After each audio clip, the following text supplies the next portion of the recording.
Welcome to Think Big with Dan and Qasim. Join hosts Dan Melnick and Qasim Masood as they explore big ideas, limitless possibilities, and engage with visionaries, entrepreneurs, and thought leaders who dare to dream big, get inspired, motivated, and find practical tips for personal growth. Think big, dream bigger, and ignite your potential. Welcome to Think Big with Dan and Qasim, and our guest today is Moe. So Moe, if you want to go ahead and introduce yourself, tell us where you live and what you do. Oh yeah, thanks for having me here. My name is Moe Hayek, and I've been in the e-commerce space for almost 7 years now, give or take. Started off as drop shipping, obviously social media marketing, the ad agency world. You kind of, go through the whole phases ever since Tai Lopez, I would say. And then over the last few years, I've been focused specifically on micro branding. And over the last 2 years, specifically my biggest brand to date is one that I'm a partner on, which is called Limitless X, where we focus on cognitive health and supplements. And we've done close to $10 million in the last year. Awesome. So in terms of the e-commerce space today and launching these brands, what has been the best strategy for you to actually grow and scale these brands? Yeah, it's a good question. I think the game has definitely changed and matured, I would say, over the years. But what I've noticed now, the biggest thing is like when I first got into e-commerce, influencer marketing was actually a big thing, but it was totally different than what it is today, right? Back then, it was all about Instagram stories. You pay an influencer, they post a story, and that story usually generated you instant revenue. Now we're kind of having that same effect, but on the other side, which is short form media, right? So short videos, TikTok Reels, Instagram Reels, YouTube Reels, etc. And I would say the biggest lesson, obviously, there to answer your question is the best strategy right now is obviously focusing on short form content and specifically short form content with influencers, aka creators and affiliates. Awesome. So let's kind of dive back. I'm curious more about your background. So you mentioned you've been doing e-commerce for 7 years. What did you do before? And I guess what made you want to get into e-commerce? Yeah, good question. Honestly, so I came from Syria almost 10 years ago, here to America again in Boston. And so I was born in Boston, moved back to Syria, grew up there. And then when I came back here almost 10 years ago, I pretty much had to start from scratch. I mean, growing up there, I literally never owned a phone. You had to borrow somebody's iPhone to just play a game on it, right?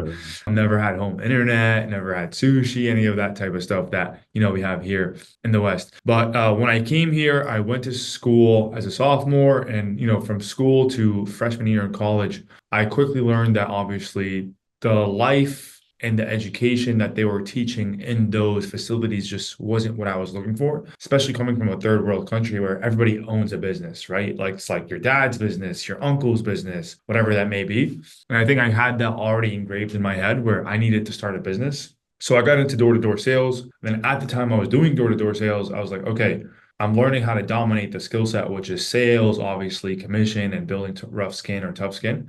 But I needed to figure out a way where I can make money when I'm not on the doors. And so happened I come across, from Grant Cardone and Tai Lopez, I think they started doing collaboration videos. And I was like, oh, I was following a lot of Grant Cardone. Now let me follow Tai Lopez. And all Tai Lopez was talking about back then was obviously social media marketing, right? Internet marketing, e-commerce, drop shipping, social media marketing agency. And that was kind of my first, I guess, my first interaction with e-commerce in the world of e-commerce. Awesome. So, from that point when you first got started to now, how has it kind of evolved? Because you were saying that you were more on the agency side, you're doing different things and drop shipping, and now you're focused on specific brands. What has been your role in these different companies, and how has that evolved over time? Yeah, so my first approach, I actually did a social media marketing agency. And what I was focused on back then was helping people post content on their Instagrams or brands specifically, right? So I would literally do the photo shoot myself. I would go ahead and crop, edit, and Photoshop the pictures. I would go ahead and caption all those pictures. Obviously, this is before AI, post them for those brands. And then that turned into something from just social media and organic into running ads for them, right? And then from there, I was like, okay, this is a lot of work. I started kind of growing the business a little bit, but I just wasn't really getting the fulfillment that I wanted. So from there, I started drop shipping. And I remember the first product I ever started selling that did really well for me was these camera lens-on clips or clip-on lenses, essentially, which was a fish camera, like the fish lens. And I remember I had like these three Instagram influencer girls that I found that had replied to me like randomly. And they're like, yeah, we're totally down to do it. And I would pay them like $20 to $50 and they would post a story for me of my product or they would post a video using my product. And be like, hey, it's on sale, go ahead and buy it. And I would literally turn that $50 into thousands of dollars in sales. Wow. So that was kind of like my first thing. Did that for a few more times, a few different products, obviously, and was able to generate over six figures per product. From there, I kind of got into, building these micro brands. The first one that really popped off was this plant business that I built called Modern Garden during COVID, where I was actually selling live plants on the internet, which is pretty crazy, something like that right there. So a product Yeah. like that, it's called a money tree. So we used to buy these for like $10, $15 here in Florida and then sell them online for $150 just because they came with a ceramic pot, right? And we were able to generate over seven figures with that. And then, yeah, during that time, obviously, just growing the skill set, learning more about the industries and whatnot. I had, met my current partner, Jazz, which I work on Limitless right now, which is a supplement brand. And I guess my main role day to day is just marketing and strategy, right? Even though I kind of operate, in every single department in every business ever since I started doing this whole e-commerce thing. But the biggest thing is just focusing on marketing strategy, building the right angles, the right sales acquisition channels to actually go ahead and be able to grow the business and see significant ROI. So do you focus more right now on like D2C or do you guys do Amazon too? I guess like what does that breakdown look like?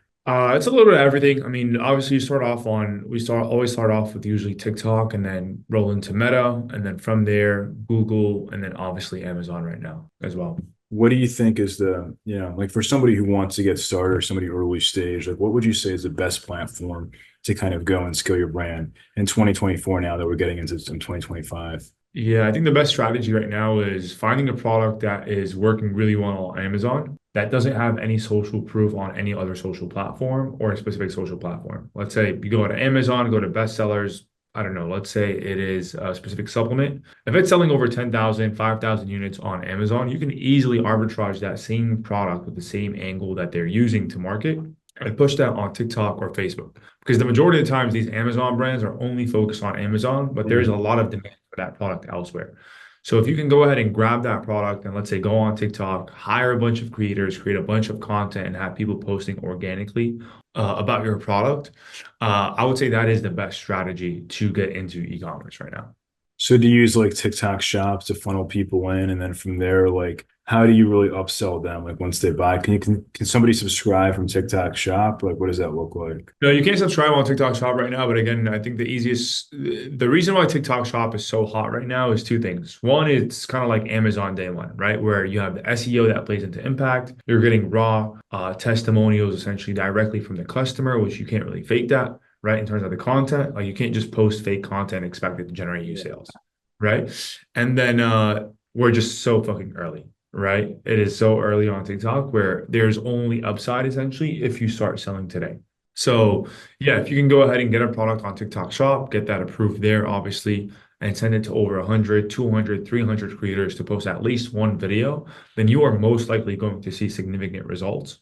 And then from there, just be able to kind of scale it one step at a time. For sure. And obviously, I'm sure that you're aware there's lots of concern about TikTok being banned. I think it was just banned in Canada. So with that being said, like, what is kind of like the outlook there? I mean, to kind of go like around that, or I guess like what are people going to do if that does like end up happening here in the States? Yeah, I mean, I think it's all like it's a political question here. In reality, I think the chances of TikTok actually getting banned is very unlikely. Right. It's all one big hoax, obviously. And now with Trump winning the elections here Right. in the US, I just don't really see that as a possibility. And if it Right. were to get banned, I think people will find a way to stay on it anyways. Yeah, for sure. I mean, it's like in terms of banning it, often what they do, it's harder to, download it or find it, but you can still use the platform that's live. There's always workarounds. So yeah, I don't Exactly. think that it's going to get banned now either, for sure. So what would you say is like the one biggest piece of advice that you wish you knew before you got started in your e-commerce journey? I don't think there's a specific piece of advice I wish I knew. I think the biggest thing I always tell people who want to get started is like some people get it quick, some people don't. Don't expect it to happen so quickly for you, right? Just because it's an 18-year-old or a 20-year-old or a 50-year-old on the internet posting, how much they're doing with their e-commerce store and they've only been doing it for a short amount of time, let's say, doesn't mean that you will too, but the possibility is there. And just keep in mind that all you need is one good ad, one good product, and one good landing page to actually go ahead and make millions of dollars. 100%. Yeah, there's definitely, I mean, even today, even as the market has gotten more saturated, there's still lots of opportunities for people to make good money on e-commerce, as you said. Yep. So if we're going to have this conversation again in 1 year from now, where do you see things going for your brand? Hopefully up only. I mean, yeah, again, just continuously to, doubling down on what's working for us, be able to expand into more channels and more products. Ultimately, just being able to really build, a bigger brand with more SKUs, more different products, solving more problems. And that's really the main focus for us. So in terms of expanding into more channels, like do you look at like channels like retail, for example? Yeah, I would say like retail is one big thing. Another big thing is like native, for example, and Taboola ads, obviously. That's another channel that we haven't really tapped into. And just stepping away more from like the big four or the big three and just being able to test out, try out on different channels.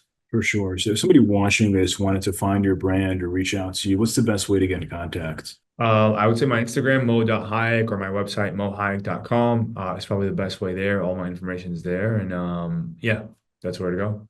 Awesome. Well, Mo, thank you so much for your time today. No problem.